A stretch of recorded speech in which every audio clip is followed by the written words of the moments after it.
Cik cik periuk belanga sumbing dari Jawa, datang nek ke Cibok bawa kepiting 2 ekor. Cik cik periuk belanga sumbing dari Jawa, datang nek ke Cibok bawa kepiting 2 ekor. Datang nek ke Cibok bawa kepiting 2 ekor. Pergi ke sungai memancing ikan, ikan kecil, ikan arwana. Salam sapa saya ucapkan, Assalamualaikum hadirin semua. Salam Om Swastiastu, Namo Buddhaya, salam kebajikan, salam literasi, salam sejahtera. Berdirinya saya di sini bukan karena tidak dikasih kursi, apalagi untuk berekspektasi. Karena berekspektasi hanya bikin sakit hati. Maka dari itu, perkenalkan, nama saya Syafika Tahira Bebonggi dari SDN 1 Batu Daa, Kabupaten Gorontalo, Provinsi Gorontalo. Saya akan bercerita tentang sebuah kisah yang berasal dari Kalimantan Barat, yaitu Legenda Batu Menangis. Karya Rahim Syah AR. Apakah teman-teman sudah siap mendengarkan cerita dari saya? Hayo kita mulai.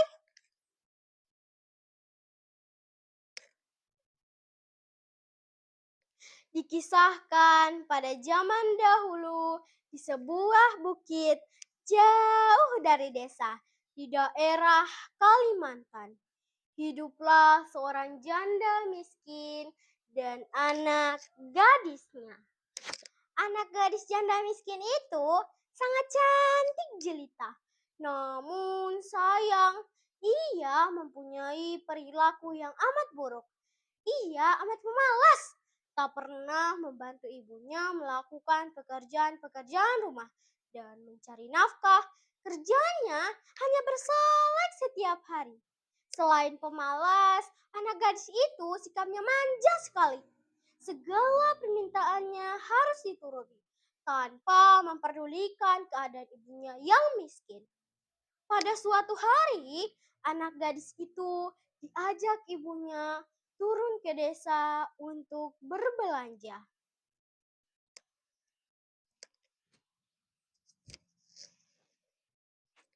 Nak, nak.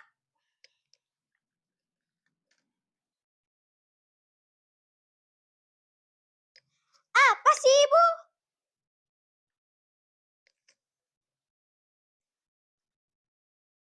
Nak, ayo temani ibu ke pasar.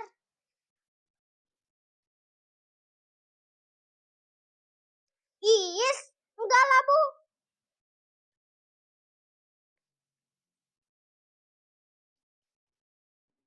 Apa kamu tidak kasihan sama ibu, nak?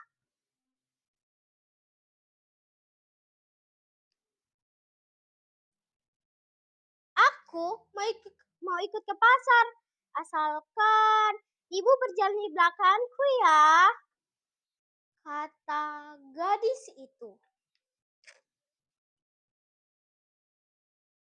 Emangnya kenapa, nak? Tanya sang ibu.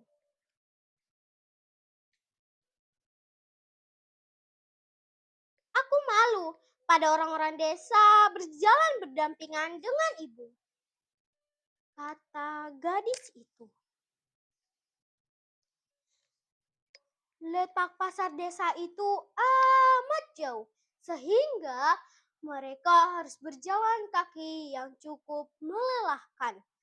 Anak gadis itu berjalan melenggang dengan pakaian yang bagus dan bersolek, agar orang yang melihatnya nanti akan mengagumi kecantikannya.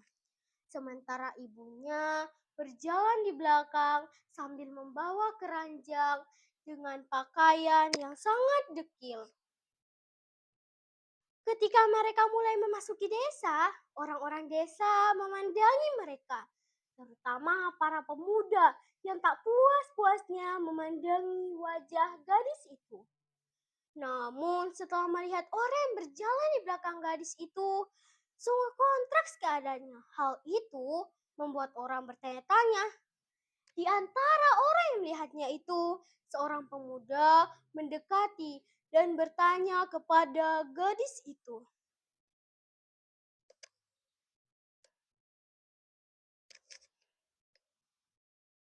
Hai, gadis cantik, apakah yang berjalan di belakang itu ibumu? Tanya sang pemuda. Namun, apa jawaban gadis itu? Hah? Ibuku? Bukan, bukan. Jawabnya dengan angkuh. Ia adalah pembantuku. Mana mungkin aku punya ibu seperti dia. Aku kan cantik, sedangkan dia, ih, dekil, kata gadis itu. Begitulah ia setiap kali bertemu seseorang di sepanjang jalan yang menanyakan perihal ibunya. Selalu jawabannya itu, ibunya diperlakukan sebagai pembantu atau budaknya. Pada mulanya mendengar jawaban anak gadis itu, sang ibu masih bisa menahan diri. Namun, setelah berulang kali didengarnya dan jawaban yang amat menyakitkan hati sang ibu, akhirnya sang ibu berdoa. Ya Tuhan, hamba tak kuat menahan hinaan ini. Anak kandung hamba sebegitu teganya memperlakukan diri hamba. Ya Tuhan, hukumlah anak durhaka ini. Hukumlah dia. Atas kekuasaan Tuhan yang Maha Kuasa, tiba-tiba tubuh gadis itu berubah menjadi batu. Perubahan itu dimulai dari kaki. Ketika sudah mencapai setengah badan, anak gadis itu menangis dan memohon ampun kepada ibunya. Oh, ibu, ampunilah saya. Ampunilah kedurhakaan anakmu selama ini. Ibu, ibu, ampunilah saya. Anak gadis itu terus meratap dan menangis memohon ampun kepada sang ibunya, kepada ibu. Namun semua telah terlambat. Tubuh gadis itu berubah menjadi batu. Sekalipun telah berubah menjadi batu, namun orang dapat melihat bahwa kedua matanya masih menintikan air mata, seperti sedang menangis. Oleh karena itu, batu yang berasal dari gadis yang mendapat kutukan ibunya disebut batu menangis.